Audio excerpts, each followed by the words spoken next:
नमस्कार किसान भाइयों।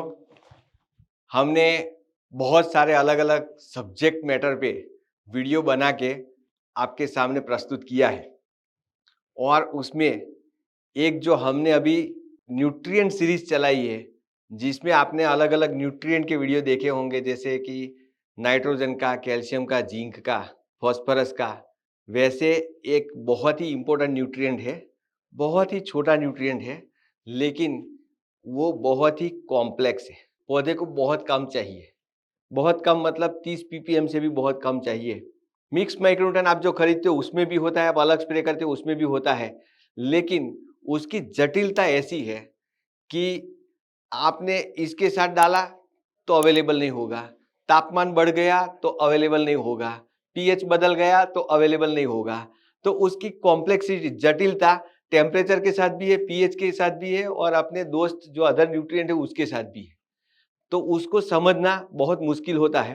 फिर उसका कमी अगर आया, उसका डेफिशिएंसी अगर आया, तो आपका पूरा मेहनत पानी में चला जाता है, क्योंकि उसकी डेफिशिएंसी से सीधा फूल और फल झड़ जाते हैं, उसमें दरारें आ जाती है। या तो बाकी सब ओके है, लेकिन जो नए नए पत्ते आ रहे हैं उसमें कोई विकृति आती है, ऐसे ऐसे करके टेढ़े मेढ़े मुड़ जाते हैं, बराबर। आपको लगता है वायरस आ गया, तो पहले चेक कर लीजिए कि कहीं ये कॉम्प्लेक्स वाला पोषक तत्व जो है वो उसकी डेफिशिएंसी तो नहीं। तो वो पोषक तत्व का नाम है बोरॉन। किसान भाइयों, मैं आपको ये स्टेप बाय स्टेप बताऊंगा कि इससे क्या नुकसान हो सकता है, वो भी आप जान चुके हो, आपको पता है। उसके लक्षण क्या है वो भी मैं आपको बता चुका हूं, वो भी आपको पता है। कभी कभी आपको 100% ऐसा लगा होगा कि सर मैंने तो बोरॉन जमीन में 1 किलो दे दिया है और ऊपर से 2 स्प्रे भी कर दिए हैं, तो भी प्रॉब्लम है। इसका कारण क्या है और उपाय क्या है, वो मैं एक एक करके स्टेप बाय स्टेप बताऊंगा आपको। बोरॉन जो पोषक तत्व है, करीबी दोस्तों के साथ स्प्रे करते हैं या तो उसके करीबी दोस्तों के साथ जमीन में डालते हैं। उसके करीबी दोस्त मतलब है कैल्शियम, पोटास वगैरह पोषक तत्व जिसके साथ आप डालते हो, या तो स्प्रे में या तो जमीन में। बोरॉन का क्या होता है कि बोरॉन एज अ न्यूट्रिएंट अगर बढ़ गया तो उसकी एंटागोनिस्टिक इफेक्ट है कैल्शियम और पोटास के साथ। यानी कि बोरॉन बढ़ गया तो कैल्शियम और पोटास पौधा नहीं लेगा, और वाइस वर्सा। उल्टा सोचो कि कैल्शियम और पोटास जमीन में बढ़ गया तो जमीन में से बोरॉन पौधा नहीं लेगा। पहले तो अपने दोस्तों के साथ ही वो दुश्मनी है। दूसरा, नाइट्रोजन अगर आपने बढ़ गया, यूरिया डाला, कैल्शियम नाइट्रेट अगर ज्यादा डाल डाल डाल किया, तो बोरॉन की अवेलेबिलिटी कम हो जाएगी, बोरॉन को पौधा लेगा ही नहीं। ये पहला प्रॉब्लम स्टेटमेंट है एंटागोनिज्म सिनर्जिज्म का। तो ये इसके साथ तो दोस्ती किसी की है नहीं, लेकिन दुश्मनी ये 3 पोषक तत्वों के साथ है। तो आपको क्या करना चाहिए, कई सारे पिछले वीडियो में मैंने बताया है कि आपको अगर फ्लावरिंग के बाद फ्रूट डेवलपिंग की अवस्था में फ्रूट के विकास के लिए, फल के विकास के लिए अगर कुछ देना है, तो बहुत सारे वीडियो में मैंने बताया था कि आपको 13-0-45 कैल्शियम नाइट्रेट और बोरॉन साथ में देना है। तो और मैंने रेशियो बताया है हर बार कि आपको जमीन में अगर दे रहे हो तो 5 kilo calcium nitrate, 5 kilo potassium nitrate और 250 ग्राम बोरॉन देना है, ज्यादा से ज्यादा 500 ग्राम। हो सके तो 2 से 3 बार देना है, लेकिन एक साथ में नहीं देना है। बोरॉन का प्रयोग मैंने जो रेशियो बताया उसमें करना है। 1:20 का रेशियो है, मतलब आप बोरॉन दे रहे हो 1 किलो तो आपको 20 किलो कैल्शियम नाइट्रेट देना है। उल्टा 5 किलो कैल्शियम नाइट्रेट दे रहे हो तो आपको सिर्फ 250 ग्राम बोरॉन देना है, 250 ग्राम से ज्यादा नहीं देना है। ये रेशियो बनाना है। ऐसा करने से न्यूट्रिएंट का फ्लो कंप्लीट रहेगा और पौधा अच्छी तरह से उठाएगा। तो ये प्रॉब्लम का ये सॉल्यूशन है, सिनर्जिज्म एंटागोनिज्म का। मतलब जिसके साथ दुश्मनी है उसके साथ ही दो, लेकिन रेशियो सेट करते हो तो अच्छी तरह से लेगा।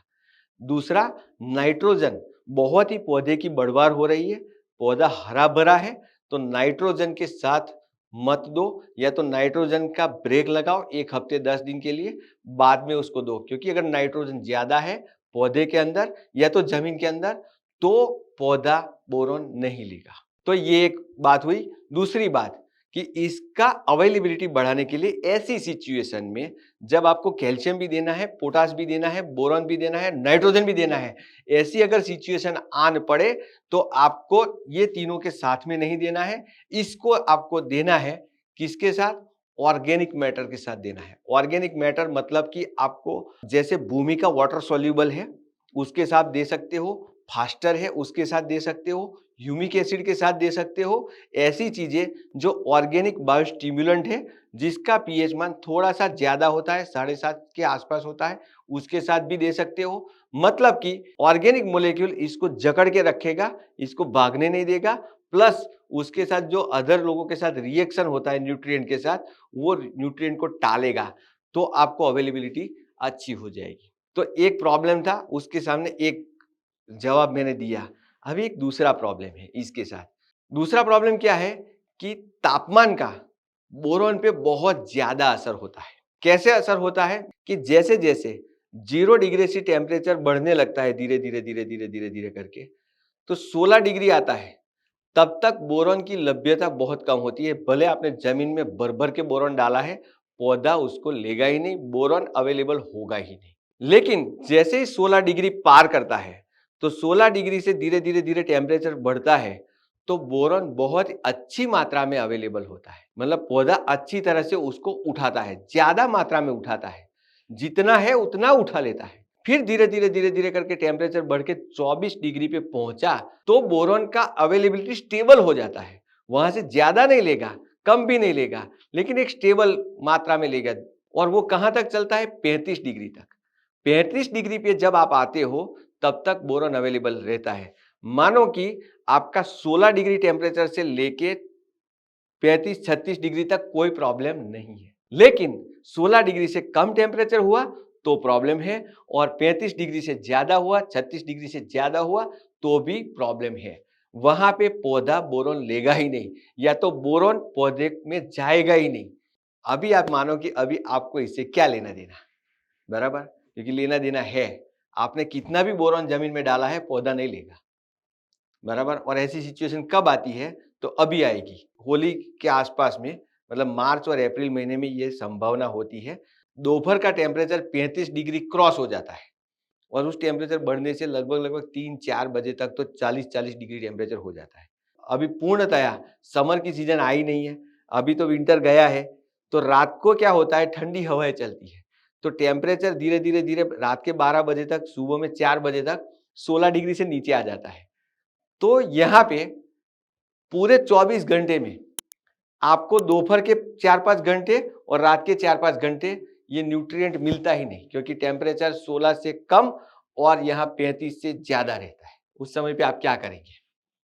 इस समय पे आपको बोरॉन जमीन में से लेने का प्रॉब्लम है, ऊपर से स्प्रे करने से नहीं। तो आप इस समय पे, अगर आपका मिर्ची है, आपका टमाटर है, आपके वहां लौकी है, खरबूज है, कोई भी है, बोरॉन की आवश्यकता बहुत रहती है, तो आप सुबह में या शाम के टाइम पे छिड़काव कर सकते हो।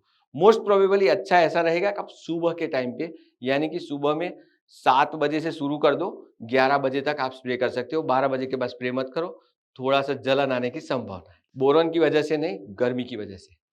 तो किसान भाइयों, ये हुआ टेम्परेचर की बात, बराबर। इसका भी मैंने सॉल्यूशन बताया कि आपको स्प्रे का टाइम बदल देना है, और आपको स्प्रे करना है जमीन में उस टाइम पे कम देना है या तो नहीं देना है। हफ्ते में एक बार, ऐसे 2 से 3 हफ्ते आपने स्प्रे किया तो आपका प्रॉब्लम सॉल्व हो जाएगा। तो ये होगी टेम्परेचर की बात। अभी आती है पीएच की बात। प्रोटेक्टेड कल्टीवेशन जो है और आर्टिफिशियली जो खेती करते हैं उसकी बात नहीं कर रहा हूं। हिंदुस्तान की सभी जमीनों में मिर्ची हो, टमाटर हो, लौकी हो वगैरह, सभी ओपन कल्टीवेशन होता है, ज्यादा से ज्यादा ड्रिप सिस्टम होती है। तो यहाँ पे जब जमीन का पीएच मान थोड़ा सा गड़बड़ाता है, तो बहुत प्रॉब्लम होने की संभावना है। सभी पोषक तत्वों की तरह ये पोषक तत्व भी तकरीबन 6.5 के पीएच के आसपास अवेलेबिलिटी बहुत अच्छी होती है। 6.5 से पीएच कम होता गया तो अवेलेबिलिटी रहेगी, लेकिन दूसरे पोषक तत्व अवेलेबल नहीं होते, क्योंकि 6.5 से जैसे जैसे जैसे जैसे पीएच कम होता है, 4.5 हुआ तो एसिडिक पीएच हो गया, उसमें काफी सारे पोषक तत्व अलभ्य हो जाते हैं। 6.5 7 तक ठीक ठीक चलता है, 7 से 7.5 तक पीएच खिसकता है, बढ़ता है, तब बोरॉन की अवेलेबिलिटी धीरे धीरे धीरे धीरे कम हो जाती है। 7.5 का पौने 8 का पीएच ऐसा है कि वहां पे बोरॉन कम से कम पौधा लेता है, और फिर अचानक 8 का पीएच आने के बाद अवेलेबिलिटी बढ़ जाती है, और ऐसे बढ़ती है कि 8, 9, 10 तक वो मिलता है। और हमारा प्रॉब्लम ही यही है। पूरे हिंदुस्तान की 80% जमीनों में जो पीएच मान है वो 7 से 8 के बीच में है। 8 से ज्यादा वाले भी है, लेकिन 7 के नीचे तो किसी का है ही नहीं। तो यहाँ पे बोरॉन की अवेलेबिलिटी का बहुत बड़ा प्रॉब्लम है। तो आप जमीन में जब बोरॉन देते हो तो बोरॉन का सबसे बड़ा और जटिल प्रॉब्लम, पौधा उसको लेगा ही नहीं, क्योंकि पीएच मान सपोर्ट नहीं कर रहा है। जमीन की जो रासायनिक परिस्थिति है उसको सपोर्ट नहीं कर रही है।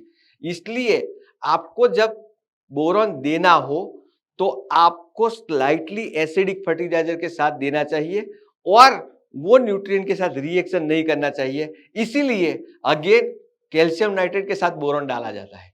कैल्शियम नाइट्रेट का पीएच होता है लगभग 4.5 से 5 का, 5 के आसपास का होता है। जो बोरॉन का पीएच लगभग 8.5, 9 का होता है। वो मिक्स करने से थोड़ा जमीन में पीएच 7.5 से खिसक के थोड़ा सा रूट जोन में कम से कम 7 का पीएच हो जाता है। 7 के नीचे थोड़ा चला जाता है तो अवेलेबल हो जाता है। अगर आपकी जमीन का पीएच यही प्रॉब्लमेटिक है तो आपको पहले एक एग्जांपल के तौर पे समझाता हूं। आज आपने कोई एसिडिक फर्टिलाइजर चला दिया, यानी कि 05234 या 1261 चला दिया, या तो कैल्शियम नाइट्रेट चला दिया, या तो आपने 06020 आता है वो चला दिया। जमीन का पीएच मान थोड़ा सा रूट जोन के अंदर चेंज हुआ, स्लाइटली एसिडिक हुआ, बाद में दूसरे दिन बोरॉन दीजिए, 100% अवेलेबल हो जाएगा। हमने पहले बताया एंटागोनिज्म का, सिनर्जिज्म, दूसरा टेम्परेचर का, तीसरा बताया मैंने पीएच का। अभी चौथा और बहुत इंपॉर्टेंट है बोरॉन जो है ना, मैंने फास्फोरस और जिंक के बारे में भी पहले बताया था। वैसे बोरॉन पौधे के अंदर है ना, इमोबाइल है, पौधे के अंदर मूवमेंट नहीं करता। इसलिए उसको जहां पे चाहिए, जहां पे नया विकास हो रहा है, नई वृद्धि हो रही है, वहां पे चाहिए तो वहां पे डेफिशिएंसी आएगी। यानी कि बोरॉन की डेफिशिएंसी नीचे के पत्तों पे नहीं आएगी। बोरॉन की डेफिशिएंसी नया फूल बन रहा है उस पे आएगी, गिर जाएगा। नया फल बन रहा है, बोरॉन नहीं है, उसमें क्रैक आ जाएगी। बोरॉन का काम क्या है? सेल वॉल बनाना। बोरॉन कैल्शियम को एब्सॉर्ब करता है और सेल वॉल बनाता है, कोश दीवार बनाता है। कोश दीवार नहीं बनी, फूल बिखर जाएगा, फल टूट जाएगा, और नया पत्ता जो है वो विकृत हो जाएगा। यानी कि नीचे के पत्ते में था, जमीन में नहीं था, पौधा ले नहीं रहा है तो नीचे से ऊपर नहीं जाएगा। इसलिए आपको जहां जरूरत है वहां देना पड़ेगा, या तो कंटिन्यूअस बार बार देना पड़ेगा। यानी कि आपको बोरॉन का जो देने का तरीका है वो आपको बदलना पड़ेगा। एक बार बोरॉन दे दिया, मैंने तो 10 किलो मेटाबोरेट डाल दिया है, नहीं चलेगा। उसकी अवेलेबिलिटी का प्रॉब्लम है, एंटागोनिज्म का प्रॉब्लम है, टेम्परेचर का प्रॉब्लम है, दोस्तों के साथ भी दुश्मनी करके बैठा है। तो ये सब प्रॉब्लम के कारण आपको जब जब जरूरत है तब तब देना पड़ेगा। तो आपको जब फ्लावरिंग का स्टेज है, फ्रूटिंग का स्टेज है, तो आपको 250 ग्राम 2, 3, 4 बार देना पड़ेगा। या तो 250 ग्राम 2 बार जमीन में दे दो, और 1 बार 1 ग्राम पर लीटर का स्प्रे कर दो, तो आपका प्रॉब्लम सॉल्व हो जाएगा। दूसरी ओर जमीन में जब जाते हैं तो फास्फोरस बिल्कुल मूवमेंट नहीं करता, लेकिन ये भाई पूरा मूवमेंट करता है, 100% मोबाइल है। ये एक जगह से दूसरी जगह पे पानी के साथ बह सकता है, किसी और न्यूट्रिएंट के साथ जा सकता है, और वो मूवमेंट बहुत ज्यादा है उसकी। तो हाईली लीचेबल न्यूट्रिएंट की सीरीज में आता है। मतलब आपने डाला, पानी लिया, रूट जोन के नीचे चला जाएगा, लीच हो जाएगा, उसको लीच बोलते हैं। जमीन के नीचे नितार हो जाएगा, तो जहां पे रूट जोन नहीं है वहां चला जाएगा। तो वहां से वापस कौन उठा के लाएगा? कोई नहीं। तो यहाँ पे आपको उसको पकड़ के रखना है रूट जोन में। तो यहाँ कैसे पकड़ोगे? तो यहाँ पे ऑर्गेनिक कार्बन काम आता है। आपने नीम की खली वगैरह डाला है तो काम लगेगा, नहीं डाला है तो उसके साथ डालिए, और भी नहीं डाला है तो आगे भी मैंने सजेस्ट किया है, कोई भी ऑर्गेनिक वाला न्यूट्रिएंट के साथ आप दीजिए, जैसे कि ह्यूमिक एसिड है, सीविड एक्सट्रैक्ट है, वगैरह के साथ दीजिए, तो वो भागेगा नहीं, रूट जोन में रहेगा। ये एक तरीका है, बराबर। और दूसरा, बोरॉन जब आप देते हो तो जो ड्रिप इरिगेशन से देते हैं उनको मेरी खास सलाह है कि आप पहले पानी दे दीजिए। मतलब आपको 1 घंटा वाटरमेलन में पानी देना है, तो 1 घंटा में से 50 मिनट पानी दीजिए, और लास्ट की 10 मिनट बचे ना तब बोरॉन दीजिए, बराबर। आप कैलिब्रेट करके रखना कि मेरा 80 लीटर का टैंक कब खाली हो जाता है। 10 मिनट में खाली होता है, 10 मिनट दीजिए, 15 मिनट में खाली होता है, लास्ट 15 मिनट में दीजिए। 5 मिनट में खाली होता है तो लास्ट 5 मिनट ही दीजिए। बराबर, सिंपल है। ऐसा करने से क्या होता है कि वो मूवमेंट ज्यादा करता है तो वो भाग नहीं जाएगा, वहीं पे रहेगा रूट जोन में जहां पे लास्ट में पानी दिया है। ये अलग अलग जटिलता है उसकी, कहीं पे दुश्मनी है, कहीं पे उसकी रुकावट है, कहीं पे अटक जाता है, जैसे कि मैंने प्लांट में बताया, प्लांट में अटक जाता है। कहीं पे मैंने जमीन में बताया, जमीन में भाग जाता है। कहीं पे मैंने बताया पीएच के कारण वो अवेलेबल नहीं होता है। तो ये अलग अलग चीजें मैंने बताई। ये बोरॉन पोषक तत्व फूल, फल और नए पत्ते के लिए बहुत इंपॉर्टेंट है। तो किसान भाइयों, इसका इंपॉर्टेंस जो है वो कम बिल्कुल नहीं है। बोरॉन के फॉर्म्स जो है उसमें मोस्ट कॉमन फॉर्म जो है जो मार्केट में डाला जाता है वो सोडियम मेटाबोरेट है, जो 20% वाला आता है। वो हाईली वाटर सॉल्युबल है। उसका आप आधे से 1 ग्राम प्रति लीटर का प्रयोग कर सकते हो। मेरा ये यहाँ पे फंडामेंटल चीजें समझाने का था। आप फॉर्म कोई भी ले लो, इवन 10% वाला भी ले लो, इवन 5% वाला भी ले लो, 8% वाला भी आया है, अलग अलग बहुत सारे फॉर्म आए हैं, वो आप ले सकते हो। लेकिन बोरॉन देने से फायदा 100% होगा, नुकसान कम से कम होगा। और उस पर क्या क्या ध्यान रखना है मैंने डिटेल में आपको बताया। अभी भी आपको कुछ लगता है तो आप जरूर कमेंट डालिए, हम आपको और भी ज्यादा डिस्कस करने की राह देख रहे हैं। थैंक यू वेरी मच, खूब खूब धन्यवाद।